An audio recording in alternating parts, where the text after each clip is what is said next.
आप देख रहे हैं जोहार झारखंड। रांची के मेन रोड के ओवरब्रिज को रात 9 बजे से अगले 33 घंटे के लिए बंद कर दिया गया है। अब इस रोड को सोमवार की सुबह 6 बजे के बाद खोला जाएगा। दरअसल सीरम टोली से मेकॉन चौराहे तक फ्लाईओवर का निर्माण हो रहा है और इसके चलते इस ओवरब्रिज पर लोड की टेस्टिंग होनी है। इसके चलते यात्रियों के लिए रेडिएशन ब्लू से कडरू ब्रिज के ऊपर देवेंद्र मांझी चौक से राजेंद्र चौक तक का रास्ता खोला गया है। ज्यादा जानकारी दे रहे हैं गौरव झा। राजधानी रांची के लिए एक बड़ा अपडेट है कि अगर आप मेन रोड के फ्लाईओवर से गुजरना चाहते हैं तो अगले 33 घंटे तक इस फ्लाईओवर से नहीं गुजर पाएंगे, क्योंकि इस फ्लाईओवर को फिलहाल अगले 33 घंटे के लिए यानी सोमवार के सुबह के 6 बजे तक के लिए ब्लॉक कर दिया गया है, यानी कि बंद कर दिया गया है। बंद करने के पीछे की वजह हम आपको बता दें कि दूसरी ओर जो सीरम टोली से लेकर मेकॉन तक के लिए जो सड़कें फ्लाईओवर बन रही है उस पर जो है वो लोड टेस्ट होना है और इसी के वजह से यहां पर ब्लॉक कर दिया गया। हालांकि पुलिस प्रशासन के अधिकारी के साथ ही आज रात के 9 बजे से इसे ब्लॉक कर दिया है और आप तस्वीरों में देख सकते हैं कि जो पुलिस के पदाधिकारी हैं वो यहाँ पर मौजूद हैं। हालांकि इसके लिए वैकल्पिक व्यवस्था जो है वो प्रशासन की ओर से जरूर की गई है और जो ट्रैफिक को लेकर प्रशासन ने वैकल्पिक व्यवस्था की है उसमें मेन रोड ओवरब्रिज का परिचालन 33 घंटे के लिए जब बंद रहेगा तो फिर मेन रोड सुजाता चौक की तरफ से राजेंद्र चौक की ओर से जाने वाली सभी वाहनें रेडिएशन ब्लू होकर कडरू ब्रिज के ऊपर से देवेंद्र मांझी चौक राजेंद्र चौक होते हुए अपने गंतव्य तक पहुंचेगी। तो ये तमाम अपडेट्स इस वजह से हैं क्योंकि जो लोड टेस्ट होना है, लोड टेस्ट को लेकर 9 बजते ही जो प्रशासन के अधिकारी थे वो यहाँ पर पहुंच गए। प्रशासन के अधिकारी को पहुंचने के बाद पूरी तरीके से जो सड़क को है वो ब्लॉक कर दिया गया। सड़क को ब्लॉक करते ही आप देखिए कि उसमें किस तरीके से लॉक लगाया जा रहा है ताकि कोई भी लोग, जो भी स्थानीय लोग उस ओर जाना चाहे, यानी कि इस फ्लाईओवर पर जाना चाहे, मेन रोड के फ्लाईओवर पर जाना चाहे तो वो ना जा पाए। हालांकि सामने लोगों को आप देख सकते हैं कि उनकी आस, उनकी उम्मीद इस वजह से जगी है कि शायद उन्हें इस ओर से जाने दे दिया जाएगा, लेकिन इसे पूरी तरीके से अगले सोमवार तक के लिए यानी 33 घंटे तक के लिए जो है देखिए फ्लाईओवर निर्माण को लेकर के जो मेन रोड का ओवरब्रिज है उसको कुछ 36 घंटे के आसपास अभी बंद रखा गया है। अभी से बंद रहेगा, कल दिन भर बंद रहेगा, परसों सुबह में ये 6 बजे खुल जाएगी। उसके लिए अल्टरनेट रूट है। आप अगर सुजाता चौक से आ रहे हो और आपको राजेंद्र चौक जाना है तो आप रेडिएशन ब्लू हो करके कडरू ओवरब्रिज के ऊपर चढ़ेंगे, वहां से देवेंद्र मांझी चौक जाएंगे, फिर राजेंद्र चौक जा करके अपने गंतव्य तक आप दिया गया है कि अगले 33 घंटे तक यानी सोमवार के सुबह 6 बजे तक के लिए यह रोड इसी तरीके से ब्लॉक रहेगा। कैमरा पर्सन प्रभाकर के साथ गौरव झा, न्यूज़ 18 रांची। पर आवाजाही बंद होने से पूरी रांची में ट्रैफिक जाम के हालात बन गए। सड़कों पर गाड़ियां बिल्कुल रेंग रही हैं, थम गई हैं। बाइक सवार कई घंटे से जाम में फंसे रहे। कडरू के पुल पर सबसे ज्यादा जाम की स्थिति रही और जो परेशान यात्री हैं, मुसाफिर हैं, उन्होंने जल्द से जल्द जाम से निजात दिलाने की गुहार लगाई।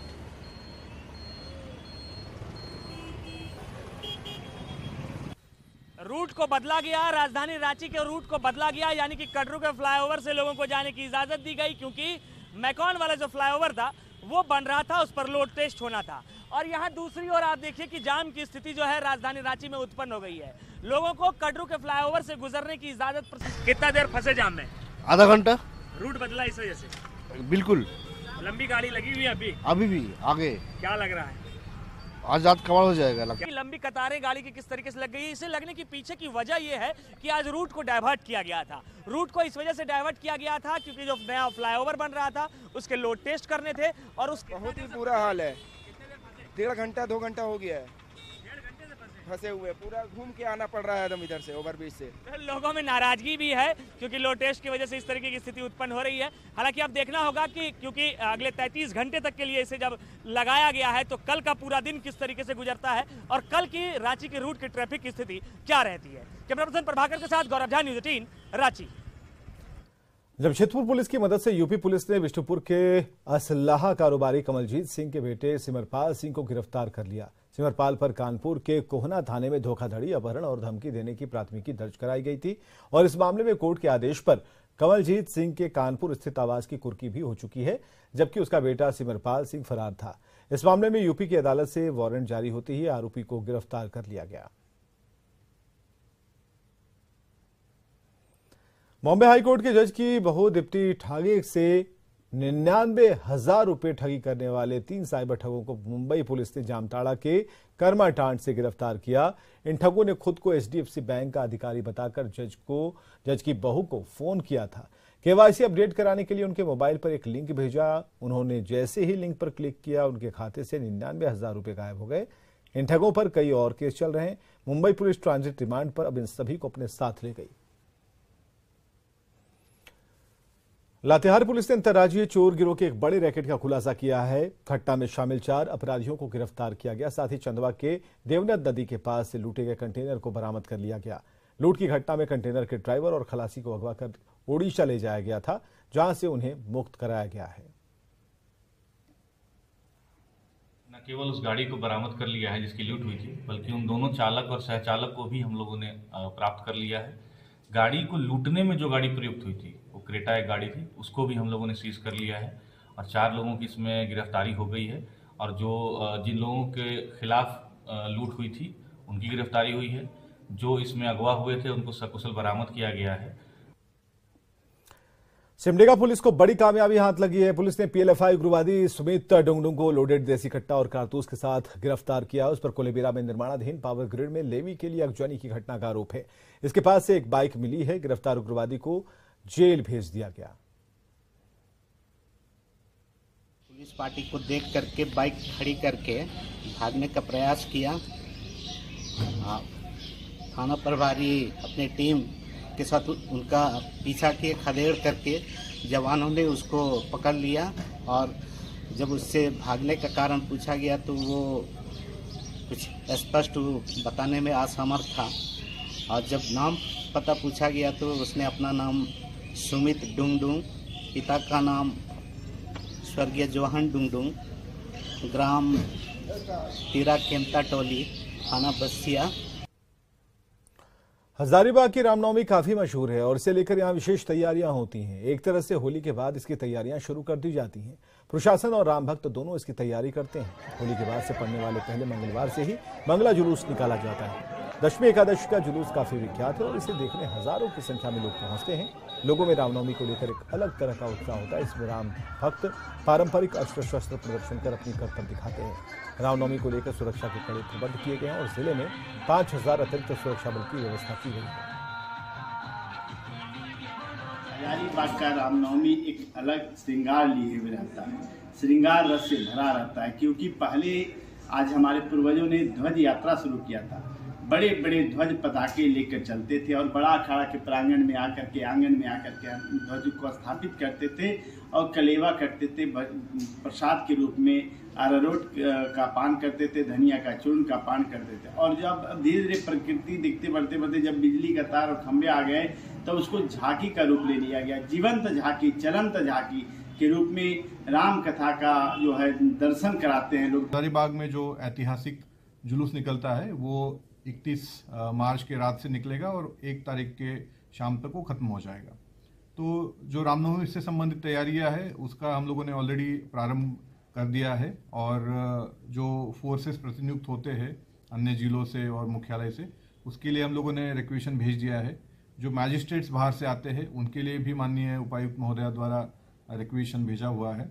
साथ ही जितने रिसोर्सेस हम लोगों को इस रामनवमी के दौरान चाहिए होते हैं उसका भी हम लोगों ने नियोजन करना शुरू कर दिया है। आज नहाय खाए के साथ चैती छठ की शुरुआत हो गई। रांची के लोग छठ को लेकर उत्साहित हैं, लेकिन यहां के सबसे प्रसिद्ध बड़ा तालाब की गंदगी से परेशान भी। पानी का रंग नीले से हरा हो चुका है। लोगों की मजबूरी है कि उन्हें इसी गंदे पानी में आकर अर्घ्य देना होगा। स्थानीय पुरोहित बताते हैं कि आसपास के नाले का पानी इसी तालाब में आकर गिरता है, जिससे तालाब गंदा हो चुका है। कार्तिक के महीने में भीड़ बहुत ज़्यादा होती है। इस समय भीड़ बहुत कम होता है। कुछ ही पर्वतीय लोग आते हैं और छठ करके चले जाते हैं। पानी इतना गंदा रहता है? पानी हमेशा ही इस तरह का रहता है। क्यों इतना गंदा क्यों? अब इसके गंदे के लिए इसमें चारों तरफ से नाला वगैरह का पानी वगैरह इसमें गिरते रहता है। कुल्हाना और सिंहभूम के शक्तिपीठ के रूप में प्रसिद्ध चाईबासा का मां भगवती केरा मंदिर धार्मिक पर्यटन स्थल के रूप में विकसित होगा। पर्यटन विभाग को जिला प्रशासन और मंदिर संचालन समिति द्वारा मंदिर क्षेत्र के विकास और सुविधाएं बढ़ाने के लिए कई प्रस्ताव भेजे गए हैं, जिनमें मंदिर परिसर में मार्केट कॉम्प्लेक्स के साथ विश्राम गृह, केरा गांव से मंदिर तक सोलर लाइटिंग समेत अन्य सुविधाएं बहाल होंगी। यहां कुल्हान के अलावा बिहार, बंगाल और उड़ीसा से श्रद्धालु माता के दर्शन को आते हैं। ये केरा मंदिर के रूप में काफी पहले से ही ये काफी प्रसिद्ध रहा है और पर्यटन विभाग के द्वारा इसके विकास के लिए एक योजना मांगी गई थी। हम लोगों ने कार्य योजना बना करके दिया है। उस कार्य योजना के अंतर्गत यहाँ पर एक बड़ा गेट बनाना है, उसके बाद मार्केट कॉम्प्लेक्स बनाना है और यात्रियों का दिन भर विश्राम करने के लिए अतिथिशाला भी बनाना है। और उसके साथ नीचे में जो विवाह मंडप है उसके पीछे साइड में एक बच्चों के खेलने के लिए एक पार्क की व्यवस्था वो भी की जानी है। रामगढ़ के भुरकुंडा में 20 गांव के अखाड़ों की ओर से सरहुल जुलूस निकाला गया, इसमें बड़ी संख्या में ग्रामीणों ने हिस्सा लिया। इस मौके पर मांदर और डीजे की धुन पर सामूहिक नृत्य की प्रस्तुति हुई। बड़का गांव की कांग्रेस विधायक अंबा प्रसाद ने महिलाओं के साथ नृत्य में हिस्सा लिया। साथ ही उन्होंने सरहुल पर प्रकृति को बचाने का संकल्प दोहराया। धरती माता है, वो हमारे लिए कितनी पूजनीय होती है, कितनी महत्वपूर्ण होती है। सबको याद दिलाया जाता है कि हम लोग अगर है, हमारा अगर कोई अस्तित्व है तो ये धरती माता और ये प्रकृति की वजह से। और लोग जल जंगल जमीन को बचाने का आह्वान करें, काम करें। और आज पूरा सरहुल में के मौके पर पूरे मेरे क्षेत्र में खास करके पूरा धूमधाम से सरहुल मनाया जा रहा है। पूरी दुनिया के साथ रांची में भी अर्थ आवर डे मनाया गया और इस मौके पर 1 घंटे के लिए बल्ब और बिजली को बंद करने के साथ ऊर्जा बचाने का संदेश दिया गया। साथ ही दिया जलाकर चारों तरफ रोशनी फैलाई गई। ज्यादा जानकारी दे रहे हैं गौरव झा। आज अर्थ आवर डे मनाया जा रहा है और देश के साथ साथ राजधानी रांची में भी किस तरीके से अर्थ आवर डे मनाया जा रहा है उसकी ये तस्वीर है। लोगों को जागरूक करने का प्रयास किया जा रहा है कि अगर हम साल में 60 मिनट के लिए भी अपने बिजली को बचा कर रखेंगे तो उसका कितना असर आने वाले भविष्य में हो सकता है। और इस बिजली के बचाव के साथ साथ हम और आगे क्या कुछ, अगर जो साल में अगर जो एक दिन हमें ऐसा मिलता है जो 60 मिनट के लिए हम पूरे बिल्डिंग की हमारी लाइट बंद कर दें और ये प्रयास रहेगा कि हम जितनी ये मैसेज जितने ज्यादा लोगों को ये दे सके तो शायद कुछ हम मदर नेचर को रिटर्न में भी दे पाएंगे। इसके अंतिम शनिवार को ये दिन मनाया जाता है। ये इस वजह से मनाया जाता है ताकि लोग एनर्जी को सेव करने में अपना अहम योगदान दे सके। कैमरा पर्सन प्रभाकर के साथ गौरव झा, न्यूज़ 18। गिरिडीह में बगोदर के दिव्यांग संतोष कुमार प्रधानमंत्री के आत्मनिर्भर भारत के सपने को साकार करने में जुटे हैं। वो गांव की लड़कियों को सिलाई, कढ़ाई, पेंटिंग और कंप्यूटर की मुफ्त में शिक्षा देकर आत्मनिर्भर बनाने की कोशिश कर रहे हैं। इसके लिए सरकार से उन्हें कोई मदद नहीं मिल रही। इसके बावजूद वे अपने संसाधनों से ही गांव की लड़कियों को स्किल्ड बना रहे हैं।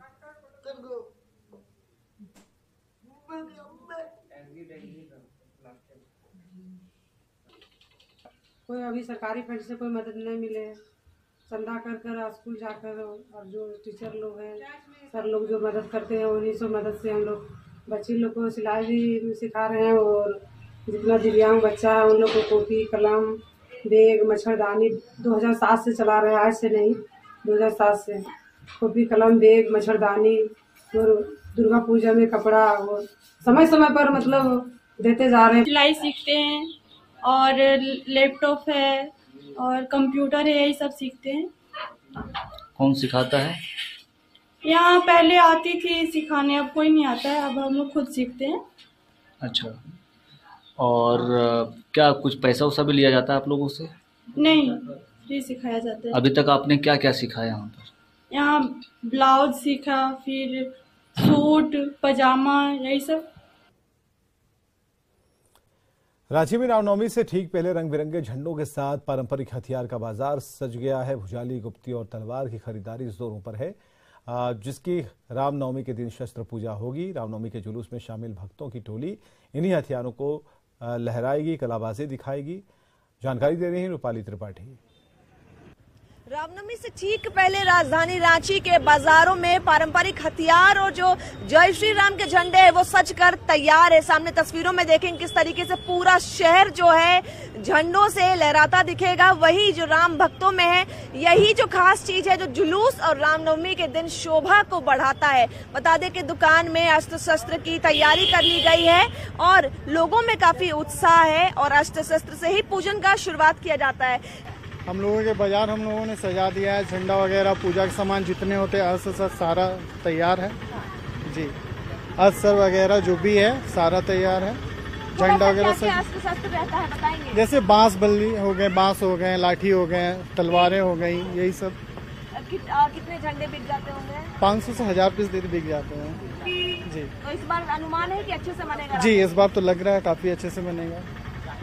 तो बता दें कि केवल ये राजधानी रांची का एक ही बाजार नहीं है, कई जगह जो है पूरी तरीके से दुकान सज कर तैयार हैं। राम भक्त पहुंच रहे हैं। अस्त्र शस्त्र की पूजन के बाद जुलूस की शोभा बढ़ाने में सबसे खास अगर किरदार तो वो इन्हीं झंडों का है, जिन्हें लेकर जुलूस पूरे शहर भर में निकाला जाता है। कैमरामैन संजीव के साथ रूपाली त्रिपाठी, न्यूज 18 रांची। और आइए देख लेते हैं झारखंड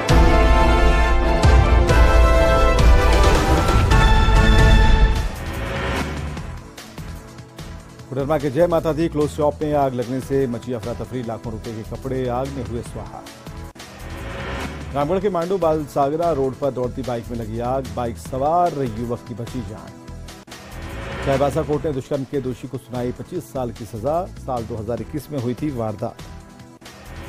सरायकेला में जमीन विवाद में बेटे ने पिता को मारकर किया घायल, गंभीर हालत में जमशेदपुर के एमजीएम में चल रहा इलाज। शिमला के पलंकी गांव में ट्रेन से कटकर बुजुर्ग की गई जान, शव को पोस्टमार्टम के लिए भेजा गया सदर अस्पताल। रामगढ़ के भुरकुंडा में बैटरी दुकान के छत काटकर लाखों की चोरी, शातिर अपराधियों की तलाश कर रही भुरकुंडा पुलिस। गिरिडीह के मिर्जागंज में एग्जाम सेंटर पर बाइक की डिक्की से चोरी की वारदात, छात्रों और अभिभावकों ने एक शातिर चोर को दबोचा। गिरिडीह के विराजी गांव में शादी के घर में लाखों रुपए की चोरी, पीड़ित परिवार परेशान, बेटी की शादी पर छाया संकट। गिरिडीह के जरीडीह में चल रहे आराबेल पर वन विभाग का छापा, लाखों रुपए की बेशकीमती लकड़ी जब्त, कई मशीन बरामद। दुमका पुलिस ने देवघर के गांजा कारोबारी विनोद मंडल को किया गिरफ्तार, लाखों रुपए के नशीले पदार्थ गिरफ्तार। जामताड़ा के डॉल्फिन इंटरप्राइजेज में एसीएल, सीआईएसएफ और पुलिस की छापेमारी, 168 टन कोयला, बाइक और साइकिल बरामद। पश्चिम सिंहभूम के नोवामुंडी में खनन विभाग की छापेमारी, बिना माइनिंग चालान के स्टोन चिप्स लदे हाईवा जब्त। रांची के मुरहाबादी मैदान में छात्रों ने निकाला जुलूस, 60-40 नियोजन नीति के खिलाफ 27 मार्च से चक्का जाम की धमकी। रांची के बापू वाटिका में कल सुबह से शाम तक सत्याग्रह करेंगे कांग्रेस के कार्यकर्ता। जामताड़ा के इंटर एग्जाम सेंटर के डीईओ डॉक्टर गोपाल कृष्ण झा ने की जांच, सुरक्षा व्यवस्था का लिया जायजा। धनबाद के IIT-IISM में कौशल विकास के प्रशिक्षणार्थियों को बांटे गए प्रमाण पत्र, बीजेपी सांसद PN सिंह और विधायक राज सिन्हा ने बांटे प्रमाण पत्र। पाकुड़ सदर अस्पताल में विश्व यक्ष्मा दिवस पर कार्यक्रम का आयोजन, डीसी वरुण रंजन ने टीबी उन्मूलन के लिए जागरूकता का दिया संदेश। लोहरदगा में प्रशासन 11 और युवा सद्भावना मंच के बीच सद्भावना क्रिकेट प्रतियोगिता, भाईचारा और सामाजिक सौहार्द के लिए क्रिकेट का आयोजन। गुमला में नवनिर्मित शिव मंदिर में प्राण प्रतिष्ठा कार्यक्रम का आयोजन, सैकड़ों महिलाओं ने कलश यात्रा में लिया हिस्सा। जामताड़ा में रामनवमी को लेकर अखाड़ा समितियों की संयुक्त बैठक, शांति के साथ रामनवमी का जुलूस निकालने पर सहमति।